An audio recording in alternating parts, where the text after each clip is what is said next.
जय माता दुर्गा। प्रिय भक्तों, आप सभी को नवरात्रि के इस पावन पर्व की अनंत और मंगलमय शुभकामनाएं।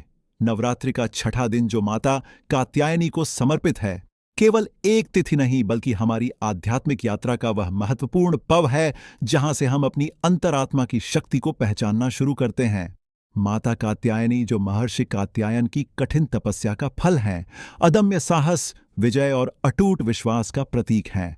आज की यह कथा उन सभी भक्तों के लिए एक वरदान साबित होगी जिनके जीवन में दुखों का पहाड़ टूट पड़ा है, जिन्हें लगता है कि उनकी मेहनत का फल उन्हें नहीं मिल रहा, या जिनके घर में कलह और तंगी ने डेरा डाल रखा है। विश्वास मानिए, यदि आप इस कथा को पूरी तन्मयता और श्रद्धा से सुनेंगे तो माता कात्यायनी आपकी झोली खुशियों से भर देंगी।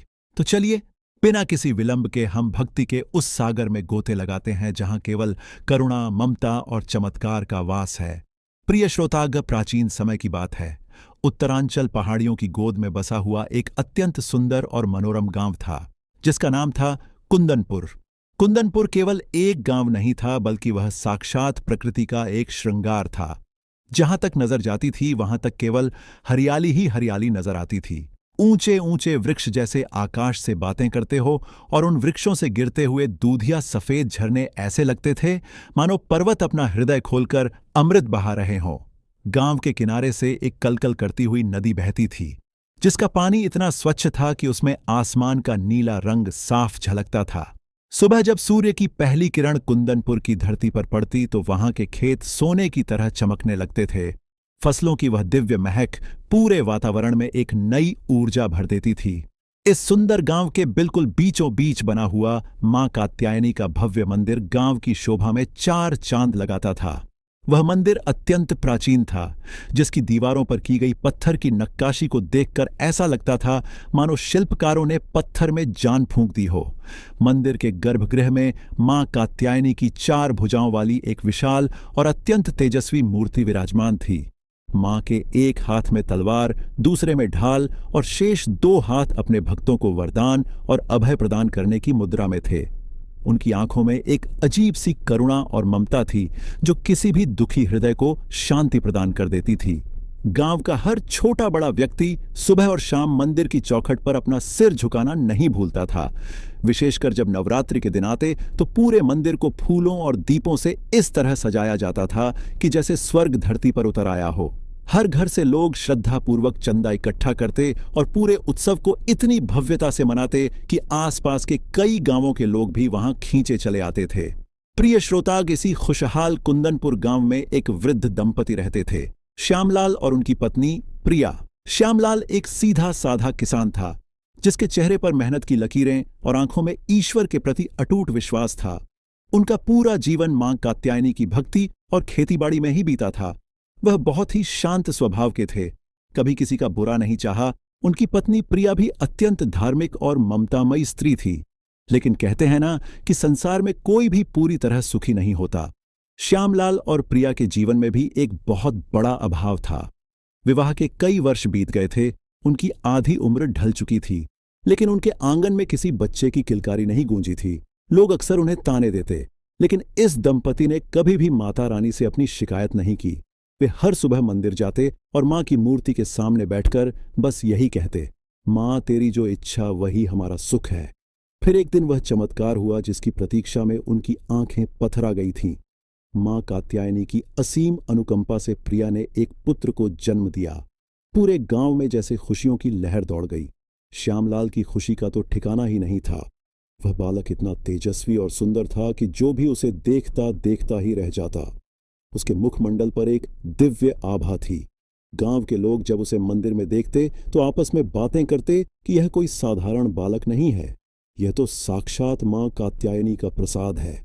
श्यामलाल और प्रिया ने अपने पुत्र का नाम रखा राहुल। जैसे जैसे समय बीतता गया राहुल बड़ा होने लगा। वह न केवल देखने में सुंदर था बल्कि उसके संस्कार भी बहुत ऊंचे थे। वह अपने माता पिता की सेवा करता और पूरे गांव के लोगों का प्रिय बन गया था। कुंदनपुर में अब खुशियां ही खुशियां थीं। खेत लहलहा रहे थे, घरों में अन्न धन के भंडार भरे थे और मां कात्यायनी की कृपा जैसे हर कण में बरस रही थी। देखते ही देखते कई वर्ष बीत गए और राहुल एक सशक्त और सुशील युवक बन गया। श्यामलाल और प्रिया को लगता था कि अब उनका बुढ़ापा बड़े सुकून से कटेगा। लेकिन प्रिय श्रोताग, समय का चक्र कभी भी एक जैसा नहीं रहता। सुख और दुख धूप और छांव की तरह जीवन में आते जाते रहते हैं। जब सब कुछ बहुत अच्छा चल रहा था, तभी प्रकृति ने अपना रुख बदला। एक वर्ष ऐसा आया जब मानसून की पहली बूंद भी कुंदनपुर की धरती पर नहीं गिरी। लोगों ने सोचा शायद कुछ दिनों की देरी है, लेकिन हफ्तों बीत गए, महीनों बीत गए और आसमान से आग बरसने लगी। कुंदनपुर की वह हरी भरी धरती प्यास के मारे फटने लगी। नदी जो कभी कलकल करती बहती थी, अब पत्थरों का एक सूखा रास्ता बनकर रह गई। ऊंचे ऊंचे वृक्ष सूख कर ठूंठ होने लगे। वह भयंकर अकाल था। लोगों ने माता की भक्ति जारी रखी, हवन किए, प्रार्थनाएं की। उन्हें लगा कि अगले साल सब ठीक हो जाएगा, लेकिन अगला साल और भी भयावह साबित हुआ। अकाल तो था ही, साथ ही गांव में एक अज्ञात और भयंकर महामारी ने अपने पैर पसार लिए।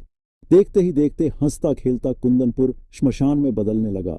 भुखमरी और बीमारी ने हर घर में डेरा डाल दिया। लोगों के पास खाने को दाना नहीं था, दवा के लिए पैसे नहीं थे। जो लोग कभी दूसरों की मदद करते थे, आज वे खुद दाने दाने के लिए तरसने लगे। मजबूरी में कुंदनपुर के लोग अपने पुरखों की जमीन छोड़ छोड़कर बाहर जाने लगे, ताकि कहीं काम ढूंढकर अपना और अपने परिवार का पेट पाल सके। श्यामलाल का घर भी इस तबाही से अछूता नहीं रहा। उनके सुंदर खेत अब बंजर हो चुके थे। घर में रखा अनाज खत्म हो गया था। अपने वृद्ध माता पिता की आंखों में भूख और लाचारी देखकर राहुल का कलेजा फटने लगा। एक रात उसने भारी मन से निर्णय लिया। उसने श्यामलाल के पैर छुए और बोला, पिताजी, मैं अपनी आंखों से आपको और मां को इस हाल में नहीं देख सकता। मुझे शहर जाने दीजिए, वहां मैं कोई भी काम कर लूंगा और आप दोनों के लिए पैसे और अनाज भेजूंगा। श्यामलाल और प्रिया का तो जैसे कलेजा निकल गया। जिस बेटे को उन्होंने बुढ़ापे की लाठी समझा था, वह अब उनसे दूर जा रहा था। लेकिन भूख के आगे ममता को झुकना पड़ा। प्रिया ने अपनी फटी हुई साड़ी के पल्लू से 2 सूखी रोटियां बांधकर राहुल को दी और रोते हुए उसे विदा किया। राहुल ने जाते समय मां कात्यायनी के मंदिर की ओर देखा। आंखों में आंसू थे, लेकिन संकल्प दृढ़ था। वह गांव की सीमा पार कर गया, यह सोचकर कि वह जल्द ही खुशियां लेकर वापस लौटेगा। उसे नहीं पता था कि नियति ने उसके लिए कौन सा क्रूर खेल रच रखा है। प्रिय श्रोता, राहुल भारी मन और आंखों में आंसू लिए कुंदनपुर की धूल भरी पगडंडियों को पीछे छोड़कर शहर की ओर निकल पड़ा। उसके पास न तो कोई विशेष धन था और न ही शहर में कोई जान पहचान। बस एक अटूट विश्वास था मां कात्यायनी पर और अपने माता पिता के प्रति अगाध प्रेम। कई दिनों की पैदल यात्रा के बाद जब वह एक बड़े शहर की सीमा में दाखिल हुआ, तो वहां की चकाचौंध और भागदौड़ देखकर वह दंग रह गया। कुंदनपुर की शांति और शहर के शोर में जमीन आसमान का अंतर था। यहां कोई किसी का हाल पूछने वाला नहीं था। हर चेहरा अजनबी था और हर आंख में केवल अपने स्वार्थ की चमक थी। राहुल ने कई दिनों तक काम की तलाश में शहर की खाक छानी। वह जहां भी जाता, लोग उससे पहचान पत्र या अनुभव पूछते। भूखा प्यासा राहुल गलियों में भटकता रहा। अंत में उसे एक बड़े सेठ के अनाज के गोदाम में बोरी ढोने का काम मिल गया। मजदूरी बहुत कम थी, लेकिन राहुल खुश था कि कम से कम वह अपने माता पिता के लिए कुछ पैसे बचा पाएगा। वह दिन भर कड़ी धूप में भारी बोरियां पीठ पर लादता और रात को उसी गोदाम के एक कोने में सो जाता। वह अपनी कमाई का एक एक पैसा जोड़ रहा था, ताकि वह कुंदनपुर लौटकर अपने माता पिता के आंसुओं को पच सके। लेकिन प्रिय श्रोता, होने को तो कुछ और ही मंजूर था। उस सेठ के यहां कुछ ईर्ष्यालु मुनीम और नौकर थे, जिन्हें राहुल की ईमानदारी खटकने लगी थी। उन्हें डर था कि कहीं सेठ राहुल को कोई बड़ी जिम्मेदारी ना दे दे। एक रात जब राहुल गहरी नींद में सो रहा था, उन षड्यंत्रकारियों ने सेठ की तिजोरी से कीमती गहने और नकदी चुरा ली और उसे चुपके से राहुल की फटी हुई गठरी में डाल दिया। सुबह होते ही जब चोरी का शोर मचा तो सबकी तलाशी ली गई। जैसे ही राहुल की गठरी खुली, उसमें से चमकते हुए गहने निकले। राहुल अबाक रह गया। उसने लाख सफाई दी, गिड़गिड़ाया, मां कात्यायनी की कसम खाई, लेकिन किसी ने उसकी एक ना सुनी। शहर की पुलिस और सेठ के लठैतों ने राहुल पर जुल्मों की सारी सीमाएं पार कर दी। उसे एक अंधेरी कोठरी में बंद कर दिया गया। उन निर्दयी लोगों ने राहुल को बेदर्दी से पीटा। लोहे की गर्म सलाखों से उसे दागा गया। कोरों की मार से उसका शरीर छलनी कर दिया गया। वो बार बार चीखता, मैंने चोरी नहीं की, मैं तो अपने बूढ़े माता पिता का पेट पालने आया था। लेकिन उसकी करुण पुकार दीवारों से टकराकर वापस आ जाती। उसकी कोमल देह, जो कुंदनपुर की शुद्ध हवा में पली थी, अब खून से लथपथ थी। उसे ऐसी क्रूर यातनाएं दी गई कि वह कई बार बेहोश हो जाता। जब उसे होश आता तो वह बस अपनी मां प्रिया और पिता श्यामलाल को याद करता। उसकी आंखों से आंसुओं की अविरल धारा बहती रहती। उसे लगने लगा कि शायद अब वह कभी अपने घर वापस नहीं जा पाएगा। इधर कुंदनपुर में श्यामलाल और प्रिया की स्थिति अत्यंत दयनीय हो गई थी। राहुल के गए हुए कई महीने बीत चुके थे, लेकिन ना तो उसका कोई पत्र आया और ना ही वह स्वयं लौटा।